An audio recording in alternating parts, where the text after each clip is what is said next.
My name is Marcus. I told myself, go home with your winnings. But 10 minutes later, I was back at the table. I'm a construction foreman.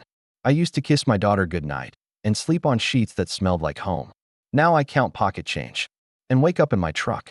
3 months ago, I walked into that bright room with $300 and a plan. I had bills crushing me. My little girl needed her support money, and I was 5 days from losing my place. I won big that first hour, bigger than I'd seen in months. I stood up. I walked toward the door. I had enough to fix everything. But I stopped. I turned around. I thought I could win more. The next 2 hours taught me the difference between lucky and smart. Lights got brighter. Chips got smaller. My hands started shaking. When desperation meets a hot streak, and you're 10 feet from walking away a winner, what breaks first? Your discipline or your life? The eviction notice felt thicker than paper should feel. 5 days. That's what the county gave me to come up. With $1,850 in back rent, plus late fees I hadn't even calculated yet. I stood in my apartment doorway holding the notice, looking at my name typed in official letters. Marcus Rivera. Unit 247. Final notice that I'd walked past this same door every day for 2 years. Lily had drawn crayon flowers on the wall next to it when she was 6, back when Sarah still let her stay weekends. Now those flowers looked faded under the hallway's buzzing fluorescent light. Inside, I spread my bills across the kitchen table like I was dealing cards. Electric bill, $127 past due. Phone, $89. Child support, 3 months behind, which meant $2,400 I owed Sarah for Lily's care. The medical bills from Lily's appendix surgery last December sat in their own pile, $4, $200 even after insurance. I'd been making payments when work was steady, but the housing market had cooled off, and Danny was down to running crews 3 days a week instead of 5. My checking account balance stared up at me from my phone screen. $340.17 that I tried calling. Sarah. The phone rang 4 times before her voicemail picked up. Hi, you've reached Sarah. Please leave a message. I'd heard that recording maybe 50 times in the past month. I hung up without saying anything. What was I supposed to tell her? That I'd lost my apartment? That her daughter's support money was going to be late again because her father couldn't keep his life together? The refrigerator hummed in the quiet. Lily's school photo from this year smiled at me from under a magnet shaped like a cactus. She'd lost her 2 front teeth since the picture was taken, and now she talked with a lisp that made me smile every time I heard it. Except I hadn't heard it in 3 weeks. An MY work boot sat by the front door, caked with desert dust and concrete. Inside the left boot, I kept my emergency money, 520s folded tight and tucked into the toe. Money I'd saved for emergencies by skipping lunch a few days each month. I pulled out the bills and counted them twice. $100. Not enough to stop an eviction. Not enough to catch up on child support. Maybe enough for groceries if I was careful. The notice said I could contest the eviction in court, but that would cost filing fees I didn't have. It mentioned payment plans, but you needed to make a good faith payment of at least half the amount owed. $900 might as well have been $9,000. Danny had left a voicemail earlier about cutting back to 2 days next week. The message was cheerful. He always tried to stay positive for the crew, but I could hear the worry underneath. Hey, Marcus. Just wanted to give you a heads up. We're going to be light on work next week. Maybe Tuesday and Wednesday. I'll call you if anything else comes up. I sat on my couch and looked around the apartment. It wasn't much. 1 bedroom, a kitchen the size of a closet, windows that faced the parking lot instead of the mountains. But it was mine. Lily had slept on this couch when she stayed over, wrapped in the pink blanket Sarah had sent with her. The blanket was still folded in the hall closet. My phone buzzed with a text from an unknown number. Final notice regarding your account. Call 1-800. I deleted it without reading the rest. The emergency money felt warm in my hand. $100. I'd been saving it for months, telling myself it was for something important. Well, this was important. This was my daughter's father about to become homeless. This was 3 months of child support that wouldn't get paid if I couldn't work because I had nowhere to live. That I looked at Lily's photo again. 8 years old, gap-toothed, wearing the purple shirt I'd bought her for her birthday. She deserved better than a father who couldn't even keep a roof over his own head. The $100 wasn't going to solve my problems. But maybe with a little luck, it could become something that would. The drive to Talking Stick Resort took 20 minutes in Tuesday evening traffic. I'd been there twice before, once for Danny's birthday party 3 years ago, and once on a date with a woman I'd met at Home Depot who turned out to be married. Both times, I played $20 at the penny slots and called it a night. Tonight felt different. I had the $100 in my front pocket, and I told myself the same story 3 times during the drive. Play conservative, set a limit, walk away when I hit it. Double the money, and I'd have enough for groceries and gas. Until Friday's paycheck. Triple it, and maybe I could make a payment to Sarah, show her I was trying. The casino parking lot was half full with the usual Tuesday crowd. Retirees with handicap placards, shift workers just getting off, a few younger people who looked like they were dressed for dinner somewhere else first. I parked in the back section, away from the bright lights of the main entrance. My truck looked out of place next to the newer cars, but I wasn't here to impress anyone. Inside, the noise hit me first. Slot machines chirping and chiming, the distant sound of dice hitting felt. Conversations layered over each other until individual words disappeared into a hum. The air smelled like cigarettes and carpet cleaner, with something artificial and sweet that might have been coming from the restaurant near the front entrance, but I'd forgotten how bright it was inside. No windows, no clocks, just fluorescent light. That made everything look like it was happening underwater. The slot machines stretched in rows toward the back of the casino, their screens flashing in colors that probably had names I didn't know. The blackjack table sat in the middle of the floor, surrounded by a low railing that made them feel separate from the chaos of the slots. I walked past them first, watching the dealers shuffle cards and stack chips with movements that looked automatic, like they'd done this thousands of times before. That's when I saw Maria. She was dealing at a $25 minimum table, her dark hair pulled back in the same ponytail she'd worn when I'd worked on her neighbor's kitchen 6 months ago. She looked up when I approached and smiled the way you smile when you recognize someone but can't quite place them. "Marcus, right?" she said, pausing. Mid-shuffle. "You did Rose's kitchen." "That's right." I felt my shoulders relax a little. "How's it holding up?" "She loves it. Shows it off to everyone who comes over." Maria finished shuffling and set the cards in the dealing shoe. "You playing tonight?" I pulled out 2 20s and a 10. "Just for a little while." She exchanged my bills for chips, 2 green $25 chips and 1 red $5 chip. The green chips were heavier than I expected, substantial in a way that made the $50 feel like more than it was. "Good luck," Maria said, and I believed she meant it. There were 3 other players at the table.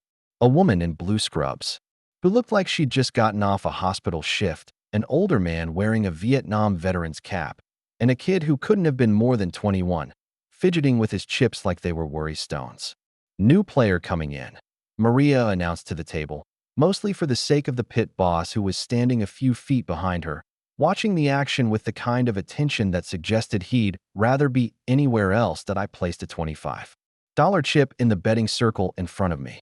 Maria dealt 2 cards face up to each player, then gave herself 1 face up, 1 face down. I had a 7 and a 4. 11. The woman in scrubs had 20. The veteran had 16 and was shaking his head at his cards. The kid had 19 and looked pleased with himself that Maria's up card was a 6. 11, Maria said, looking at me. "Good spot to double down." I knew what she meant. Double my bet, take exactly 1 more card, hope for a 10 to give me 21. But that would mean putting down another $25, half my stake on a single hand. "I'll just hit," I said. She dealt me a 10. 21. The veteran busted trying to improve his 16. The kid stayed on 19. The woman in scrubs stayed on 20. Maria flipped her hidden card, a 7, giving her 13, then dealt herself a king. Bust. Maria paid out the winners. My $25 chip became $50 in chips. Just like that, I was up $25 and had been playing for less than 2 minutes. "Nice hand," the woman in scrubs said.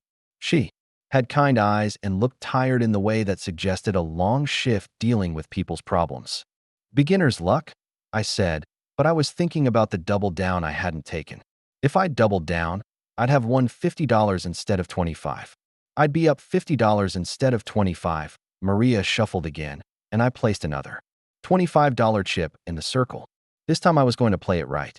This time I was going to trust the math. None of them needed this money the way I needed it. They were playing for entertainment. I was playing for my daughter's future.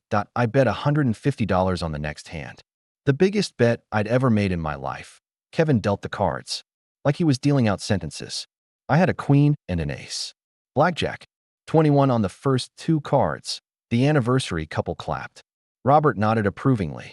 Janet smiled like she'd won the hand herself. Kevin paid me $225, 1.5 times my bet. I was back up to $795, nearly $800. For a moment, I felt like I was floating. That's how you do it, the anniversary woman said. Her name was Linda, she told us. Her husband was Dave.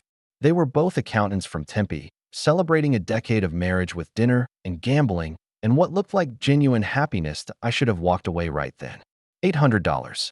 More than enough for everything I needed. Enough to get ahead for the first time in months. Instead, I bet $200 on the next hand. The cards came fast. Jack, 6. 16. Kevin's up card was a 9. I had to hit. 16 never wins against a 9, but anything over a 5 would bust me. Kevin waited. The whole table waited. Linda and Dave held hands across their chips. Robert sipped his coffee. Janet arranged her few remaining chips in a neat stack. Hit, I said. Kevin dealt the card face up. A 9. 25. Bust point $200 disappeared.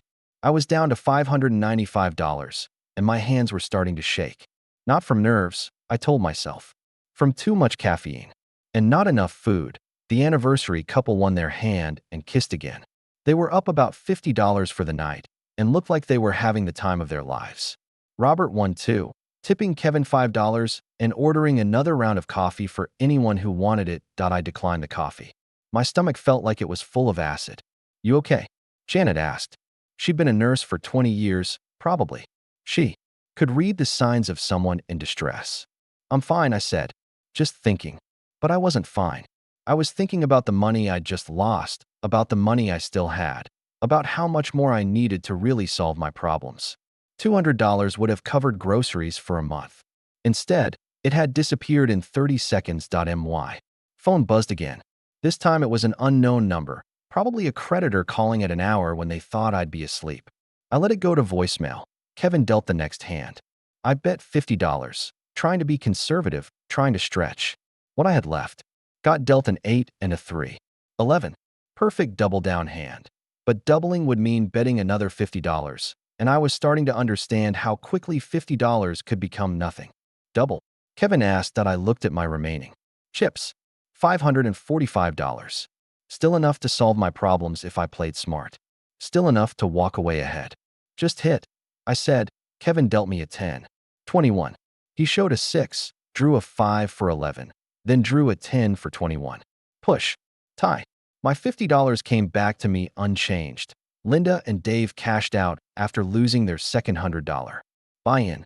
They'd lost $200 total, but seemed happy about it, like it had been worth the price for 2 hours of entertainment.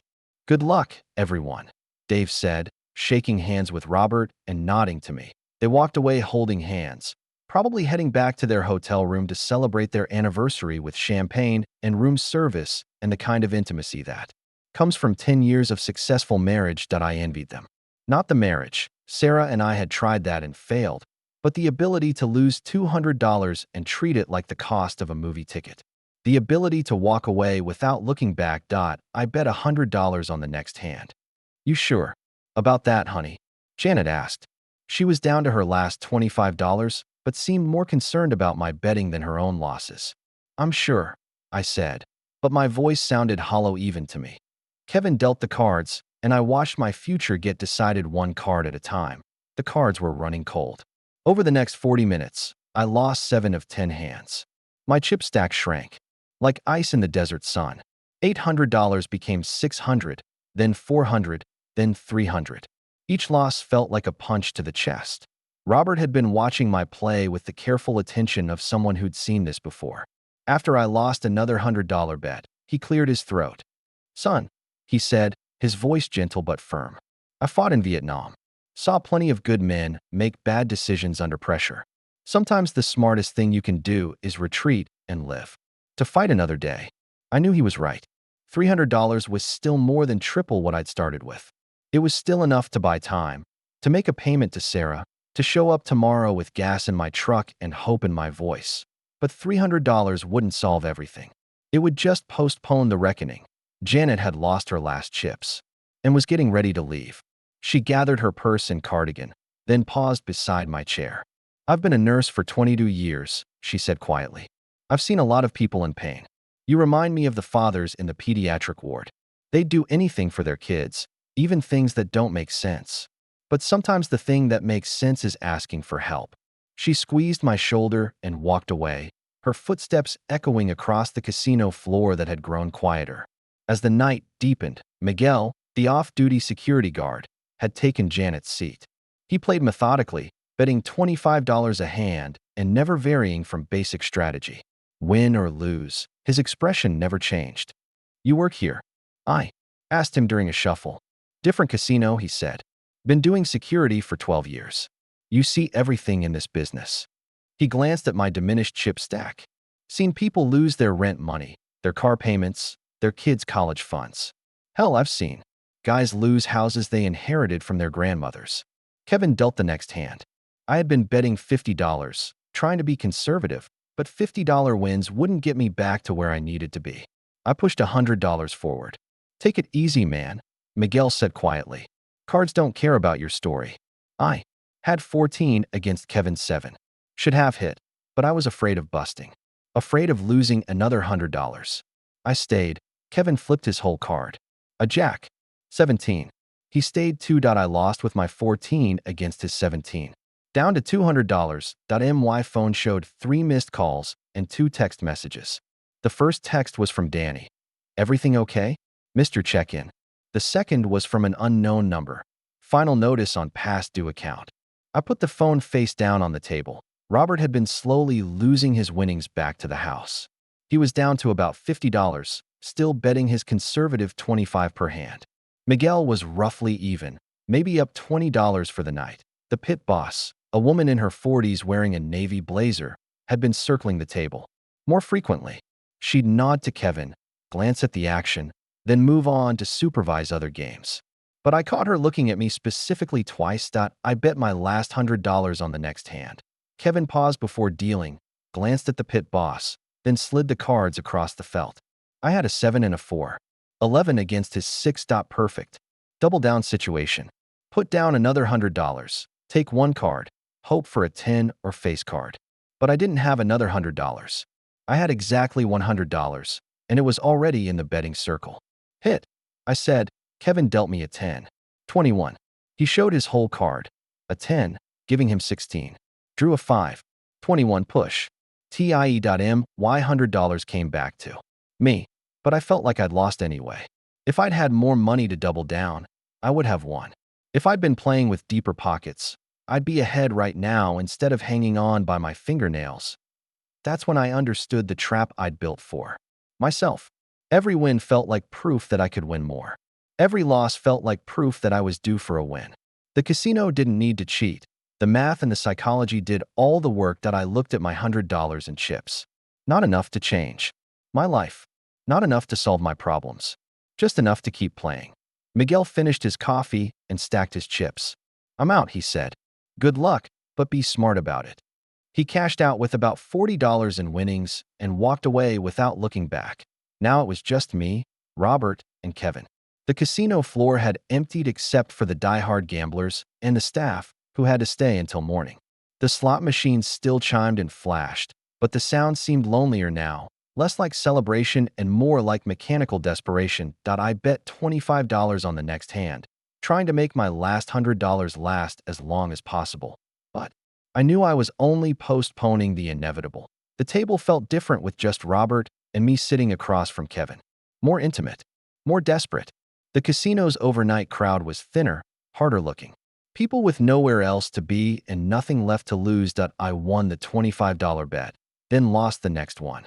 Up and down, up and down. My chip stack hovered around $100 like a plane running out of fuel. Within an hour, I had $400 in chips stacked in front of me. Maria dealt with the kind of efficiency that comes from years of practice, her hands moving in small, precise motions that never seemed rushed.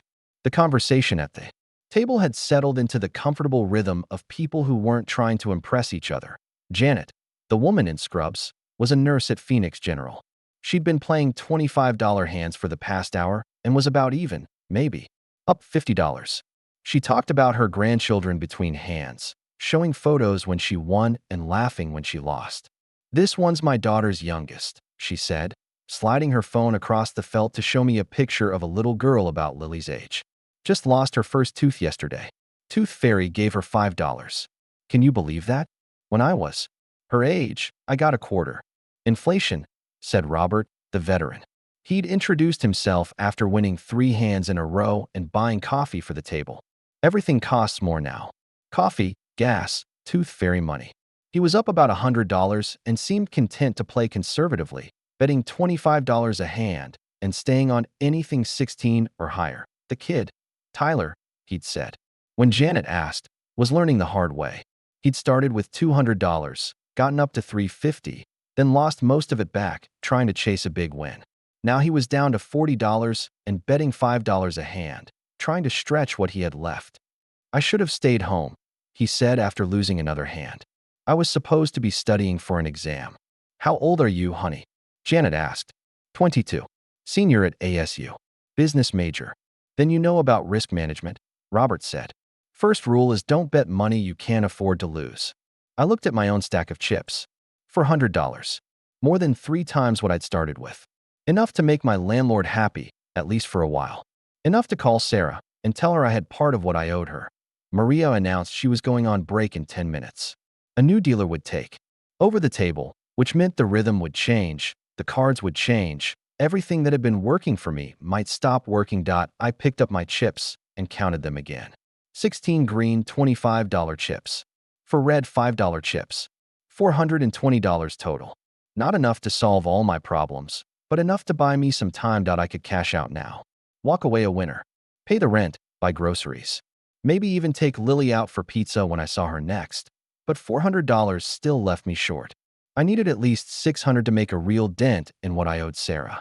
I needed $800 to catch up on the rent and have something left over. I needed $1,000 to feel like I could breathe again. The new dealer, a young guy named Kevin with careful hands and nervous energy, took over from Maria. He shuffled the cards differently, held them differently, dealt them with a speed that suggested he was trying to prove something. I placed a $50 bet. 2 green chips. Tyler looked at the size of my bet and whistled low under his breath. Kevin dealt the cards. I had a 9 and a 2. 11 again. His up card was a 5, a good card for me, a bad card for him. "Double down?" Kevin asked this. I didn't hesitate. I put another $50 next to my original bet. $100 on one hand. More money than I'd bet on anything in my life. Kevin dealt me a single card face down. I wasn't allowed to look at it until he finished dealing to the other players and played his own hand. Janet had 18 and stayed. Robert had 20 and looked pleased with himself. Tyler had 13 against the dealer's 5 and agonized over whether to hit. He finally decided to stay. Kevin flipped his hidden card. 7, giving him 12. He dealt himself another card, a 6. 18. I turned over my down card. A 10. 21. Kevin pushed chips toward me. $200 in winnings, plus my original $100 bet back. I now had $620 in front of me. My hands were shaking as I stacked the chips. $620. Enough to solve everything. Enough to make the phone call to Sarah I'd been avoiding. Enough to sleep tonight without counting bills. I picked up the chips and stood up from the table. Janet smiled at me. "Good for you, honey. No one to quit." Robert raised his coffee cup in a small salute. "Smart play. Take the money and run." Tyler looked at my chips with something that might have been envy or might have been respect. I walked toward the cashier cage, my chips clutched in both hands. The casino floor seemed brighter than it had when I'd arrived, the sounds more cheerful, the air less thick. I was a winner. I was going to solve my problems. I was going to call Sarah and tell her I had her money. 10 feet from the cashier window. I stopped. $620 was good, but it wasn't great. It would catch me up, but it wouldn't get me ahead. And getting ahead meant I wouldn't be back here next month when the next emergency hit. Getting ahead meant I could take Lily to that trampoline place she'd been asking about. Getting ahead meant I could look at my daughter without wondering if I was letting her down. I turned around and looked back at Kevin's table. The cards were still running hot. The dealer was young, nervous, making mistakes. If I could get to $1,000, I'd have real breathing room. If I could get to 1,200, I'd be ahead for the first time in months. The logical part of my brain was screaming at me to cash out. But the desperate part was louder, and it was doing the math. 2 hours from now, I could be debt-free. 2 hours from now, I could be the father Lily deserved. I walked back to the table and sat down. Kevin nodded and waited for me to place my bet. I put down $100 in chips. For green $25 chips in the betting circle. "Welcome back," he said. Kevin dealt the cards with mechanical precision. I had a king and a 7. 17. His up card was a 10, which meant he probably had 20 or close to it. I should have stayed, but I was thinking about that extra $400 I needed. "Hit me," I said. Kevin slid a card across the felt. A 5. 22. Bust. He swept away my $100 in chips like they'd never belonged to me in the first place. Just like that, I was down to $520. Still ahead, but the momentum had shifted. Janet looked at me with the kind of concern nurses probably show to patients making bad decisions. "Sometimes it's better to play it safe," she said gently. "I bet $50 on the next hand." Got dealt. 2 8s against Kevin's 9. The book said to split 8s, turn one hand into 2, double my risk, but also my chance to win. I looked at my chip stack. Still enough to walk away with something substantial. "Split," I said, putting another $50 next to my original bet. Kevin dealt me a 3 on the first 8 and a 2 on the second. 11 on both hands. Perfect for doubling down, but that would mean putting another $100 at risk. $200 total on one round of cards. My mouth felt dry. The coffee Robert had bought earlier sat cold and untouched beside my chips. "Just hit both," I said. Kevin gave me a 10 on the first hand, 21.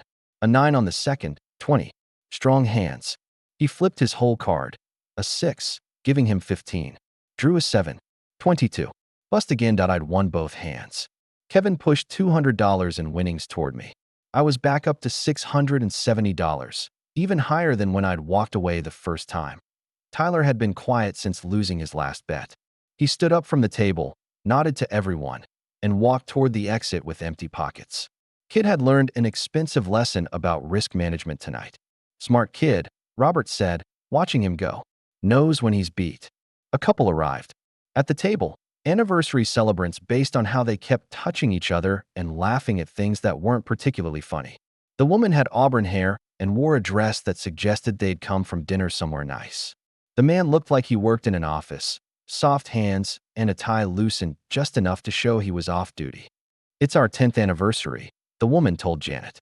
"We decided to try our luck." They each bought in for $100 and bet $25 minimums. Conservative players. Smart players. The kind of players who set limits and stick to them. I bet $100 on the next hand. The anniversary couple glanced at my bet size, then at each other. Kevin dealt me 19. Good hand. He showed a 7, drew a 6 for 13, then drew an 8. 21. I lost another $100, $570 left. Still ahead, still winning, but the margin was shrinking. The anniversary couple won their first hand and kissed each other. Robert stayed steady, betting his $25 and playing by the book. Janet was down to her last $50, but seemed content to play it out slowly. My phone buzzed with a text message. "Danny, hey, meeting tomorrow at 7 a.m. We got a new project starting Thursday if you're available." 7 a.m. It was already past midnight. I'd been playing for 3 hours and hadn't noticed the time passing. The casino had no clocks, no windows, nothing to mark the movement of night toward morning. I looked at my chip stack again. $570. More than enough to make the meeting, pay the rent, call Sarah with good news. More than enough to solve the immediate crisis. But I was thinking about the anniversary couple and their $100 buy-ins. I was thinking about Robert's conservative $25 bets. I was thinking about Janet's $50 and how content she seemed to lose it slowly. Robert had been steadily losing his winnings back to the house. He was down to $25, one bet, and seemed resigned to losing it. 40 years I've been coming to places like this, he said during a shuffle. Started in Vegas when I got back from Nam. Thought I could beat the odds. He laughed, but it wasn't a happy sound. House always wins in the end. Always. Then why do you keep playing? I asked. He looked at his single chip, then at me. Same reason you're still sitting here with that $100, son. Hope dies hard. Kevin dealt the next hand. I had 20. Robert had 19. Kevin showed a 6, drew a 5 for 11, then drew a 9 for 20. I pushed. Robert lost his last chip. That's it for me, Robert said, standing up and shaking. Our hands. You take care of yourself, Marcus. Remember what your friend in Scrubs said about asking for help. He walked away with the dignity of a man who'd been through worse than losing $150 at blackjack.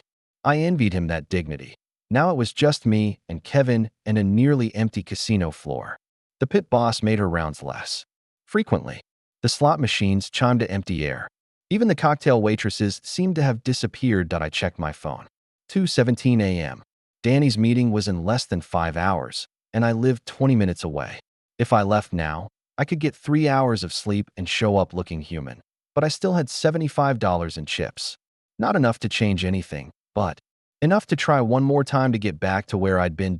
I bet $50 on the next hand. Kevin dealt me a 9 and a 2. 11. His up card was a 10, probably giving him 20 or close to it. But 11 was still a good hand to hit. Maybe I'd get a 10 for 21. Maybe I'd get lucky one more time. Hit, I said. .7. 18. Not great, but not dead. Kevin flipped his whole card. A 6, giving him 16. He had to hit. Drew. A 4. 20. My 18 lost to his 20. I was down to $25. .1 chip. Same place Robert had been 15 minutes ago. Same place Tyler had been before he left, with empty pockets and expensive lessons that I could cash out now.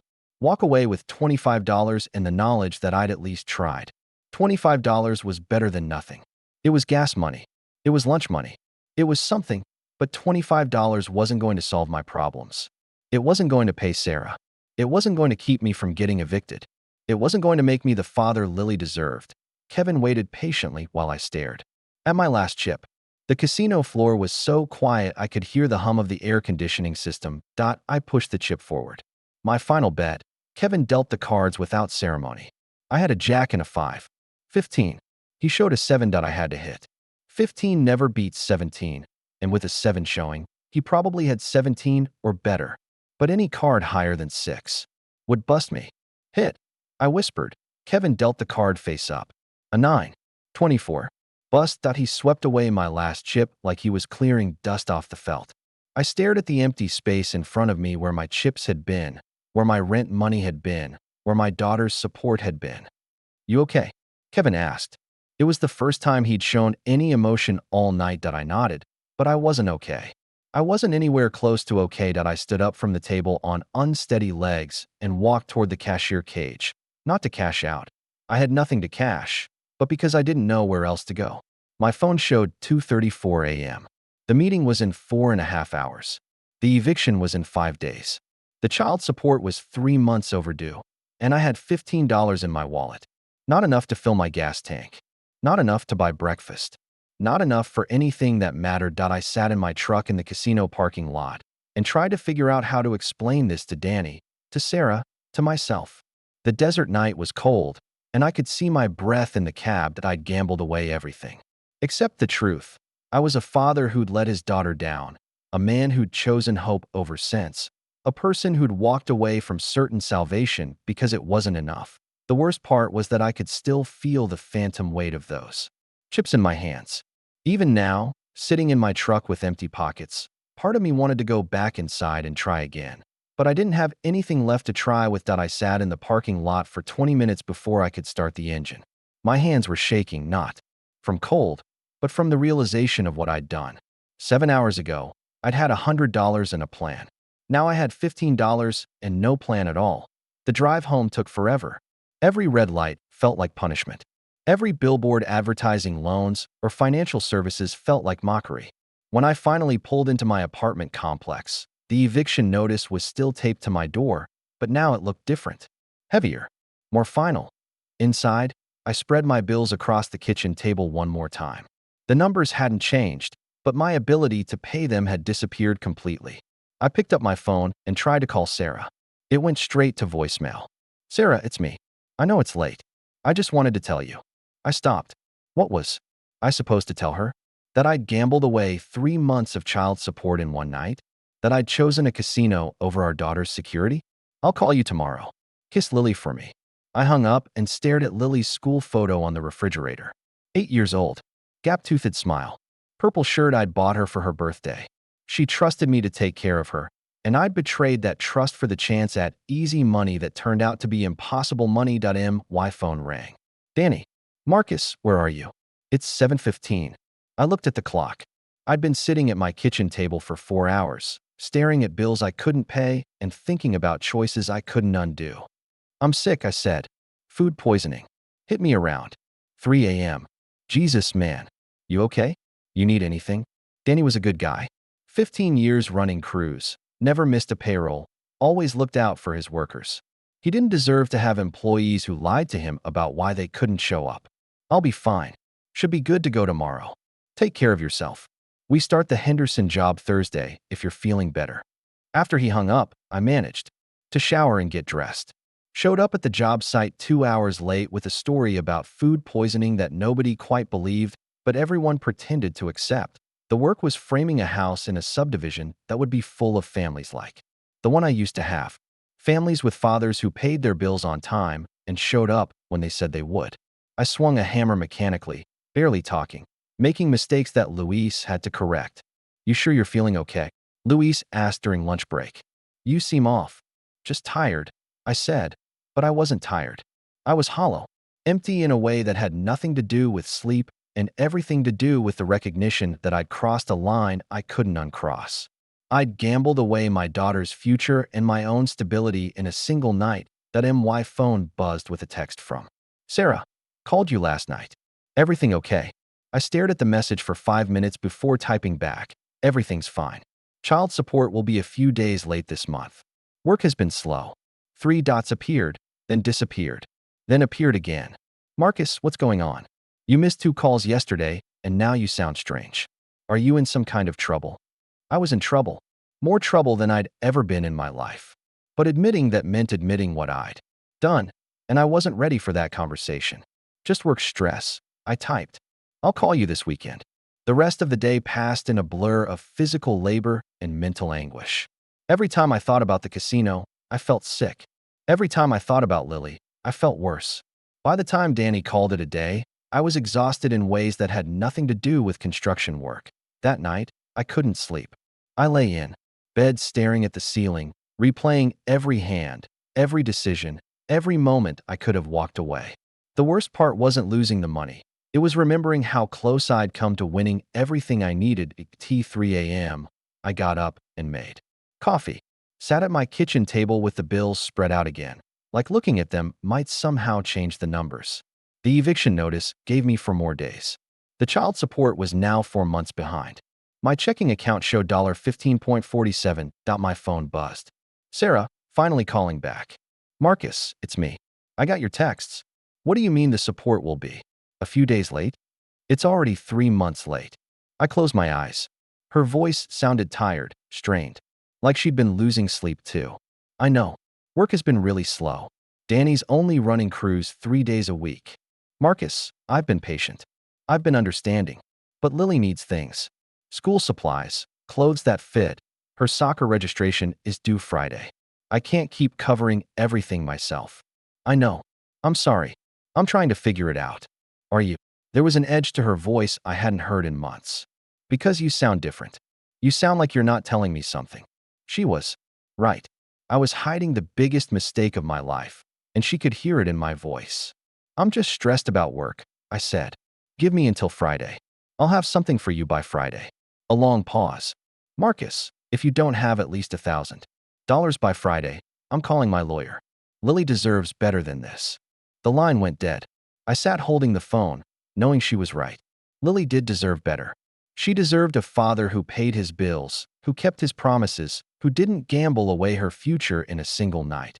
But Friday was 2 days away, and I had $15 that I tried to go back to bed, but every time I closed my eyes, I saw cards. Chips. Kevin's face as he swept away my last bet. The fluorescent lights of the casino floor.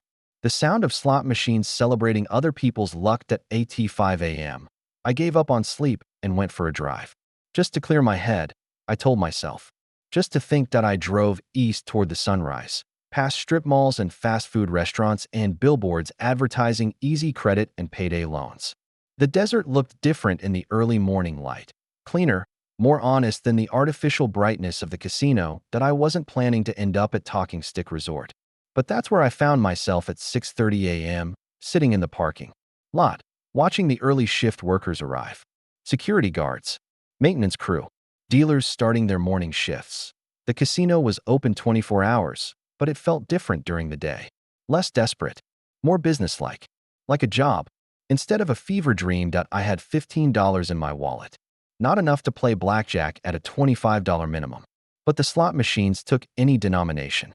I could make $15 last an hour if I was careful. Maybe get lucky.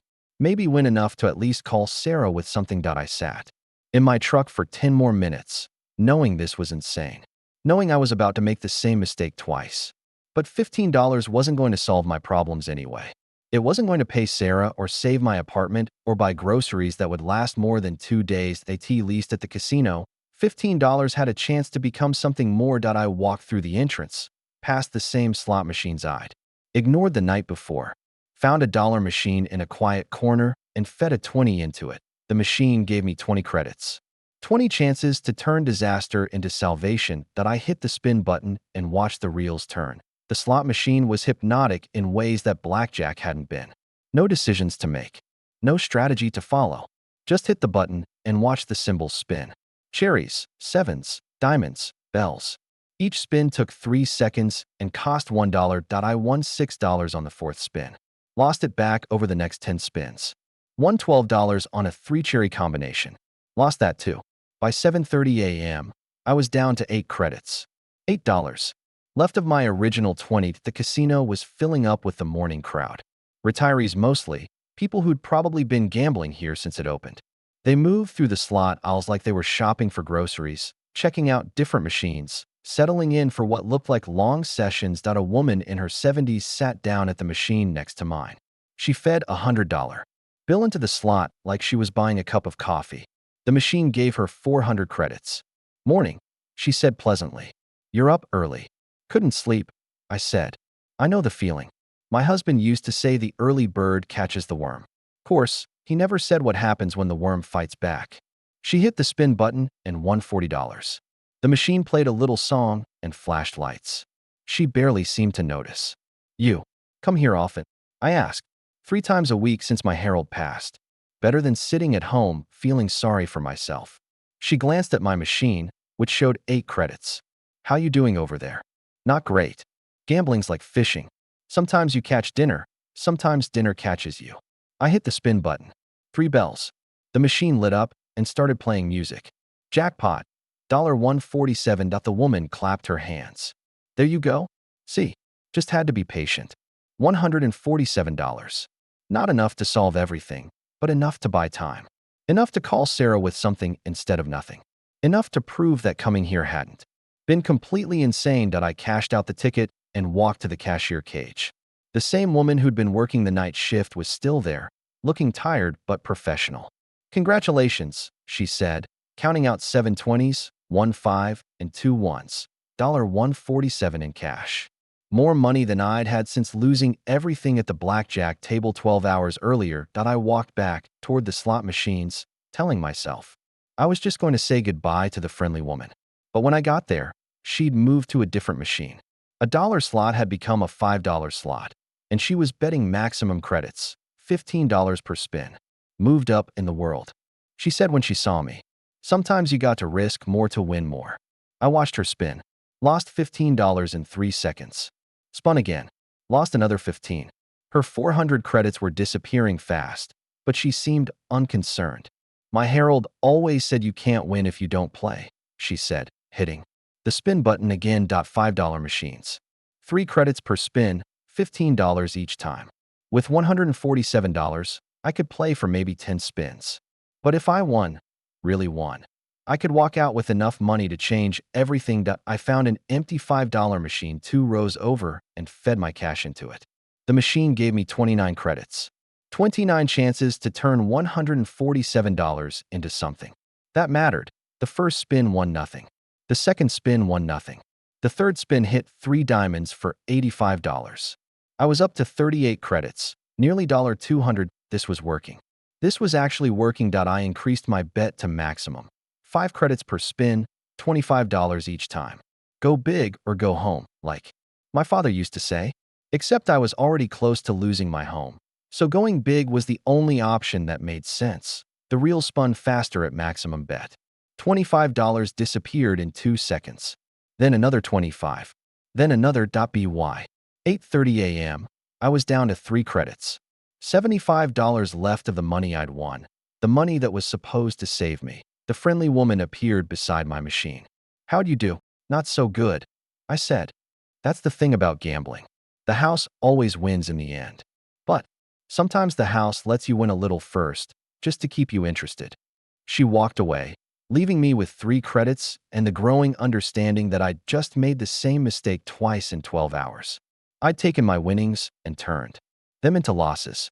I'd taken hope and turned it into despair. I hit the spin button one last time. 3 credits, $15, my final chance. The reel stopped on 2 cherries and a bell. Nothing. Game over. I sat staring at the empty machine for 5 minutes before I could stand up. Around me, dozens of other people fed money into slots, chased jackpots, believed in luck that never seemed to last. I walked out of the casino with empty pockets and a phone that wouldn't stop buzzing with calls from numbers I didn't recognize. Creditors, probably. People who wanted money I didn't have for bills I couldn't pay. The sun was up now, bright and merciless. In 2 days, Sarah expected $1,000. In 3 days, I'd be evicted. And I had exactly nothing to show for. 2 trips to the casino except the certainty that I'd destroyed my life one bad decision at a time. Friday came like a judgment day. I'd managed to borrow $40 from Luis for gas and coffee, telling him my wallet had been stolen. The lie came easier than I expected. Everything was becoming easier to lie about. Sarah called at exactly 9 a.m. "Where's my money, Marcus?" I was sitting in my truck outside a McDonald's, drinking coffee that cost more than I could afford. "I'm working on it. Got a lead on some weekend work that pays cash." "You've been working on it for 4 months. Lily asked me yesterday why Daddy doesn't come see her anymore. What am I supposed to tell her? Tell her I love her. Love doesn't pay for soccer cleats, Marcus. Love doesn't buy groceries or cover her school lunch account." Sarah's voice cracked. "I talked to my lawyer yesterday. I can file for contempt of court. You could go to jail for this." The words hit me like cold water. Jail. I'd never thought it could go that far, but of course it could. Child support wasn't a suggestion. It was a court order I'd been violating for months. "Give me 1 more week," I said. "Please." "No." I gave you 1 more week 3 weeks ago. "I'm filing the paperwork Monday morning." She hung up. I sat in the McDonald's parking lot, watching families come and go. Kids holding their parents' hands. Fathers buying Happy Meals. Normal people living normal lives while I counted pocket change and figured out how to avoid prison. The eviction happened Tuesday morning. 2 sheriff's deputies and a locksmith. They were professional about it, almost apologetic. One deputy had done construction work before getting into law enforcement. We talked about the housing market while the locksmith changed my door. "You got somewhere to go?" he asked. "Yeah," I lied. "Staying with a friend." They let me take what I could carry. Clothes, some tools, a few personal items including Lily's picture. Everything else went into storage I couldn't afford, which meant it was really going to the auction house in 30 days. I loaded my truck with garbage bags full of my life and drove to the job site. Told Danny I was staying with my brother for a while, getting back on my feet. Another lie that came too easily. "You sure you're okay?" Danny asked. "You seem different lately." "Distracted. Just relationship stuff," I said. "You know how it is." But Danny didn't know how it was. Danny owned his house. Danny's kids lived with him half the time and loved him without reservation. Danny had never gambled away his family's security in a single night. That evening, I parked behind a Walmart and tried to sleep in my truck. The parking lot security guard knocked on my window around midnight. "Can't sleep here," he said. Not mean about it. Just doing his job. I drove to a 24-hour truck stop and parked between 2 semis. The drivers probably thought I was taking a regulation break. They had no way of knowing I was homeless because I'd confused desperation with opportunity. That my phone showed 17 missed calls. Creditors, probably. People. but wanted money I didn't have for services I'd already used. I turned the phone off and tried to sleep. At 6 a.m., I woke up with a crick in my neck and frost on my windshield. The truck stop had showers for $5. I paid with quarters I'd found in my console, washed with soap from a dispenser that cost another dollar, and looked at myself in a mirror that showed exactly what I'd become. A man who slept in his truck. A man who counted quarters. A man who'd chosen a casino over his daughter. That I looked like my father, who'd left when I was 12 and never paid child support either. I'd sworn I'd never be that man. But standing in a truck stop bathroom, washing, with soap that smelled like disinfectant, I realized I'd become something worse than at least my father had left clean. He hadn't gambled away his responsibilities. He'd just abandoned them. I'd failed my daughter while trying to help her. Somehow, that felt heavier than simple abandonment. 3 weeks into sleeping in my truck, I developed a routine.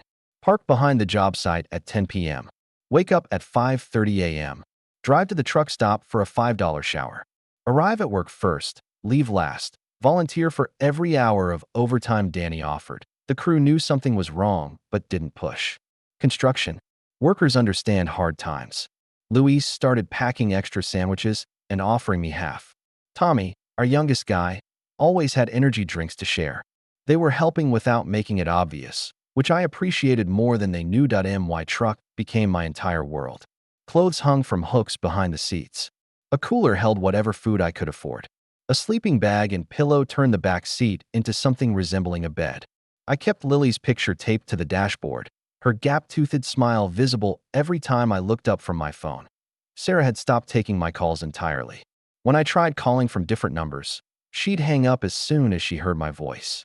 I'd driven past her house twice, hoping to catch a glimpse of Lily playing in the yard, but the windows were always closed, the driveway empty. The lawyer had filed the contempt papers. A sheriff's deputy found me at the job site and served the court summons with the same professional courtesy they'd shown during my eviction. Court date was set for the following month. Possible jail time, 6 months. You might want to get a lawyer, the deputy said, or at least show up with some kind of payment plan. A lawyer would cost money. I didn't have to defend me for not paying money I didn't have. The irony wasn't lost on me, but the work helped. Framing houses, hanging drywall, roofing in the desert heat. It was physical enough to quiet my mind for 8 hours a day. My body was tired in honest ways. My hands were dirty from legitimate labor instead of casino chips. Danny had been watching me closer than usual. After work on Thursday, he asked me to stay behind while the rest of the crew loaded their trucks. Marcus, I don't know what's going on with you, and you don't have to tell me. But if you need help, I mean real help, you just have to ask. I looked at Danny's honest face, weathered from 20 years of construction work and management. He was offering me what I needed most, help without judgment. But accepting help meant explaining why I needed it, and I wasn't ready for that conversation. I'm okay, I said, just going through a rough patch. We all go through rough patches. That's what friends are for. After he drove away, I sat in my truck in the empty parking lot and cried for the first time since Lily's surgery. Not from sadness, exactly, but from the recognition that good people were trying to help me while I was lying to everyone who cared about me. That night, driving past Talking Stick Resort on my way to find a place to park, I slowed down at the entrance. The LED signs were brighter than I remembered. Bigger jackpots. Better odds. The same promises that had cost me everything 3 weeks ago. I sat at the red light, watching people walk through the entrance. They looked happy, hopeful, like they believed tonight might be different. I knew better now. But knowing better and feeling better were different things, and I still felt that pull, that whisper that said maybe tonight really would be different. The light turned green. I drove past the casino and found a quiet parking lot behind a closed furniture store. Tomorrow was Friday. Danny had promised a full day's work. I'd make $180 after taxes, enough to buy real food and maybe even stay in a motel for one night. It wasn't much, but it was honest money, earned with my hands instead of lost with my hopes. That had to count for something. A month later, I found weekend roofing work with a crew that specialized in repairs. Cash payments, no questions asked about addresses or living situations. The work was dangerous, steep slopes, 100-degree heat, tools that could kill you if you weren't careful, but it paid $15 an hour under the table. I worked 7 days a week. Monday through Wednesday with Danny, Thursday and Friday. With a drywall crew that needed experienced hands, weekends climbing onto roofs and patching holes that other people were too smart or too scared to fix themselves, and my body hurt in new ways. My hands were permanently stained with roofing tar. I'd lost 15 pounds from eating one meal a day and working in the heat. But the exhaustion helped. When you're tired enough, you don't dream. When you don't dream, you don't see cards or hear slot machines or remember the weight of chips in your hands. Luis had started leaving extra sandwiches in the work truck by accident. Tommy always had an extra energy drink. Danny began scheduling jobs closer to truck stops where I could shower, probably understanding more than he let on. "You're looking better," he said one Friday afternoon. "Whatever you're working through, keep working through it." I'd saved enough for a security deposit on an apartment. Not a nice apartment. A studio in a neighborhood where the police sirens were as common as ice cream trucks. But it had 4 walls, a door that locked, and a rent I could afford if I kept working 7 days a week. The application required references. I put down Danny, Luis, and the roofing contractor who paid me cash. All good people who'd vouch for my work ethic, even if they didn't know the full story of why I needed vouching for. Sarah's lawyer had pushed the court date back twice due to scheduling conflicts. I had 6 weeks to figure out how to convince a judge that I was trying to do right by my daughter despite owing her mother $4,000 and counting. Every day I didn't pay was another day of interest, another day of Lily wondering why. Her father had disappeared from her life. The guilt was heavier than the physical work, heavier than sleeping in my truck, heavier than the looks I got from people who could smell desperation on me like cologne. But I was moving forward. Slowly, painfully, honestly. No shortcuts. No easy money. No casino solutions to real-world problems.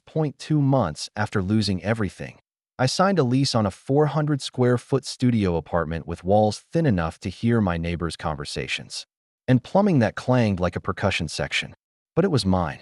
I had a key, an address, a place to hang Lily's picture on a wall instead of taping it to a dashboard. The first night in my own bed, a mattress on the floor until I could afford a frame.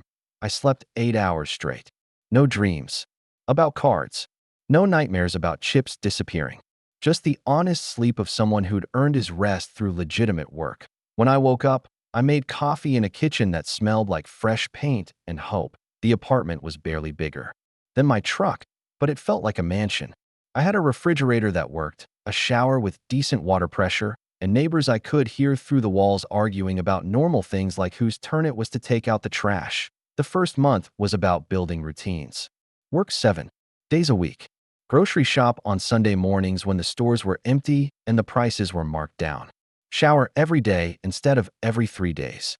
Sleep in a bed instead of a back seat that I'd paid first month's rent, last month's rent, and a security deposit. The apartment was empty except for a mattress, a folding chair, and a hot plate I'd bought at Goodwill. But it was progress. Measurable, honest progress. The court date was 3 weeks away. I'd saved $800 toward what I owed Sarah, not enough to satisfy a judge, but enough to show I was trying. My plan was simple. Show up, tell the truth about everything except the gambling, ask for a payment plan, hope for mercy. Sarah called on a Tuesday evening while I was eating microwave soup on my folding chair. "Marcus, I got a call from your work. Danny something. He said you'd been going through a hard time, but that you were a good worker and a good man." My chest tightened. Danny had called Sarah without telling me. "What did you tell him?" "I told him you were 4 months behind on child support and that I was taking you to court. He said he didn't know about any of that, but that he'd be willing to write a character reference letter." Danny had offered to help me without even knowing what kind of help I needed. The kind of man who judged people by their work instead of their mistakes. "Sarah, I want to see Lily." "You want to see her? Pay your support. Show up like a father instead of disappearing for 2 months. I've been working, saving money. I'll have something for you before the court date." A long pause. "How much?" $800. Maybe $1,000 if I pick up extra shifts. That's still $3,000 short, Marcus. And that's not counting what you'll owe next month and the month after that. She was right. Even if I paid every dollar I'd saved, I'd still be drowning. The math was simple and brutal. I made about $1,200 a month after taxes. Rent was $650. Food, gas, and basic expenses took another $400. That left me $150 a month for child support that was supposed to be $800. I know the math doesn't work, I said, but I'm trying. Trying isn't enough anymore. Lily's 8 years old. She doesn't understand why her father disappeared. She thinks she did something wrong. That hit me harder than losing all the money. Lily thought she'd done something wrong. My 8-year-old daughter was blaming herself for her father's failures. Can I talk to her? Not until you start acting like her father again. After Sarah hung up, I sat in my empty apartment and did the math over and over. Even working 7 days a week, even living in poverty, I couldn't catch up. The hole I dug was too deep to climb out of with honest work alone. For the first time since losing everything at the casino, I understood why people went back. Not because they thought they'd win, but because conventional solutions weren't enough. Because sometimes desperation makes gambling look like the only rational choice. Even when you know it's not rational at all. I walked to my truck and drove toward the casino. Not to play. I had no money to play with, but to sit in the parking lot and think. To remember what it felt like to believe that luck could solve problems that work and time couldn't touch. The parking lot was full of people who looked like I had 2 months ago, hopeful, convinced tonight would be different. I sat for an hour, then drove away. Not because I was strong, but because I was broke. I had $800 saved and a court date in 3 weeks. The hearing lasted 12 minutes. The judge told me I was 4 months behind, owing $3,847. I offered my $800 and a plan. He ordered $400 monthly support plus $200 toward arrears. Half my income, but better than jail. Outside, Sarah waited. I don't want to do this to you, but Lily needs stability. I do care, I told her. Then prove it. Not with words, with actions. I asked Danny for extra work. He lined up roofing jobs, 7 days a week. Exhausting, but jail meant not seeing Lily. 2 weeks later, I handed over $600, the first promise I'd kept in months. Spring turned to summer. I fell into a rhythm. Construction 5 days, roofing 2, 1 meal a day, and payments on time. Slowly, I rebuilt my apartment. Used couch, small table, a coffee maker. After 6 weeks, Sarah called. The money's been coming. I said I'd pay it.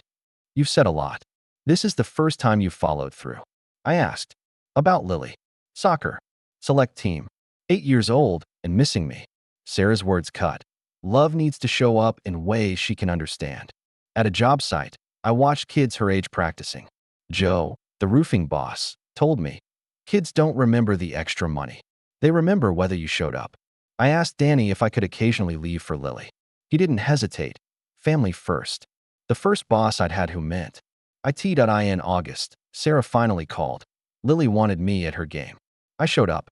She spotted me from the field, uncertain at first, then smiling and waving. Afterward, she hugged me. Daddy, did you see my goal? Sarah allowed more visits. As long as I kept paying and kept showing up. Lily and I met every other Saturday. Awkward at first, but slowly she relaxed. She asked hard questions. Why? Did you go away? I made mistakes. I'm fixing them. That was enough for her. Then came a text on a Sunday morning. Not from the court, not from Sarah, but from Lily herself. She wanted me at her game. I stared at the phone. This was different. She wanted me there. I typed. What time? I poured coffee into my dollar store mug and looked around my tiny apartment. It wasn't much, but it was mine. A place I could rebuild from. Outside, families loaded into cars for their Sunday routines. I had 2 hours before Lily's game time to shower, find a clean shirt, and show up. Steam rose from my cup. For the first time in months, I felt like maybe, just maybe, I was becoming the father Lily deserved.